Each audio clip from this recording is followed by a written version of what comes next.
নমস্কার বন্ধুরা, আজ আমি আপনাদের সঙ্গে সুজির একটি স্পঞ্জি কেক রেসিপি শেয়ার করব। এই দেখুন কেকটা কত সুন্দর স্পঞ্জি হয়েছে।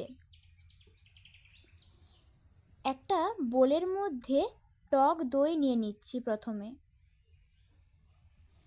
এবারে ওই টক দইয়ের মধ্যেই এক বাটি চিনি দিয়ে দিচ্ছি।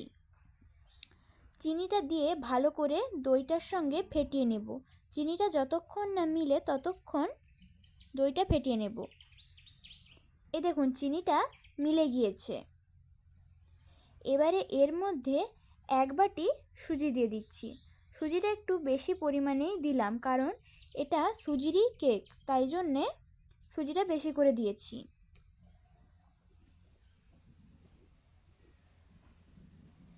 সুজিটা দিয়ে ভালো করে ফেটিয়ে নিতে হবে।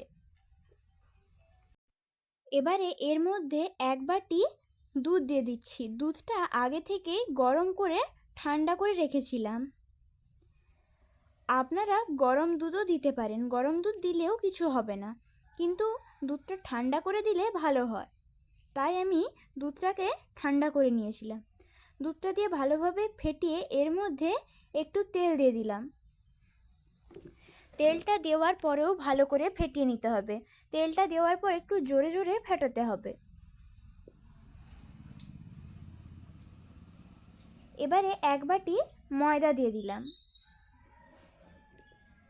ময়দাটা খুবই অল্প পরিমাণে দিয়েছি। সুজি যতটা দিয়েছি তার অর্ধেক দিয়েছি। এবারে একটু জল দিয়ে দিলাম। আপনারা চাইলে জলটা নাও দিতে পারেন, আপনারা জলের বদলে দুধও দিতে পারেন। এবারে 10 টাকার প্যাকেটের এক প্যাকেট আমুল দুধের গুঁড়ো দিয়ে দিচ্ছি। আমুল দুধের গুঁড়োটা দিয়েও ভালোভাবে ফেটিয়ে নেব। আপনারা আমুল দুধটা বেশিও দিতে পারেন, বেশি দিলে ভালো লাগবে। এবারে 1 চা চামচ নুন দিয়ে দিলাম। নুনটা দিয়েও ভালোভাবে ফেটিয়ে নেব, তবে নুনটা অপশনাল, আপনারা নাও দিতে পারেন। অনেকে কেকে নুন পছন্দ করে না, তাই নুনটা নাও দিতে পারেন। এবারে 1 চা চামচ বেকিং পাউডার দিয়ে দিলাম। বেকিং পাউডারটা দিয়ে একটু ফেটানোর পর একটু বেকিং সোডা দিলাম। বেকিং সোডাটা বেকিং পাউডারের 4 ভাগের 1 ভাগ বেকিং সোডা দিতে হবে। বেকিং সোডাটা দেওয়ার পর ভালো করে ফেটিয়ে নিতে হবে 2 মিনিট ধরে। এই দেখুন, এবারে ব্যাটারটা রেখে দিয়ে একটা জামের মধ্যে একটা কাগজ জামের মাপে কেটে তেল মাখিয়ে আগে থেকে রেডি করে রেখেছিলাম, ওই বাটিটার মধ্যেই ব্যাটারটা ঢেলে দিলাম।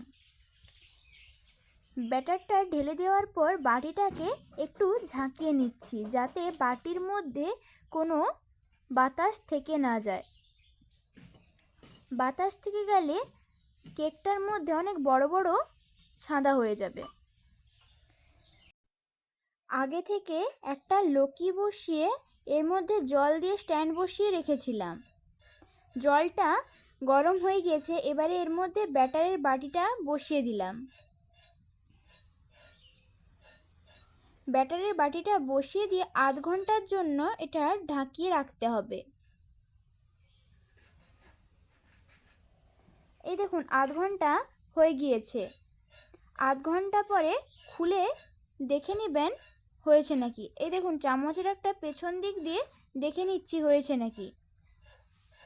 চামচে কিন্তু লেগে নেই, তাই জন্যে এটা হয়ে গিয়েছে। এবারে কেকটা নামিয়ে নিয়ে সাইডটা একটু ছুরির সাহায্যে কেটে নিয়ে এইভাবে কেকের বাটিটা উল্টিয়ে নিচ্ছি, তারপরে ওপর থেকে কাগজটা তুলে নিচ্ছি। এই দেখুন কাগজটা কত সুন্দর উঠে গিয়েছে, আর কেকটাও কত সুন্দর স্পঞ্জি হয়েছে। এই রেসিপিটি যদি ভালো লেগে থাকে তাহলে লাইক এবং কমেন্ট করবেন, আর এরকম আরও নতুন নতুন ভিডিও পাওয়ার জন্য চ্যানেলটিকে সাবস্ক্রাইব করে রাখবেন।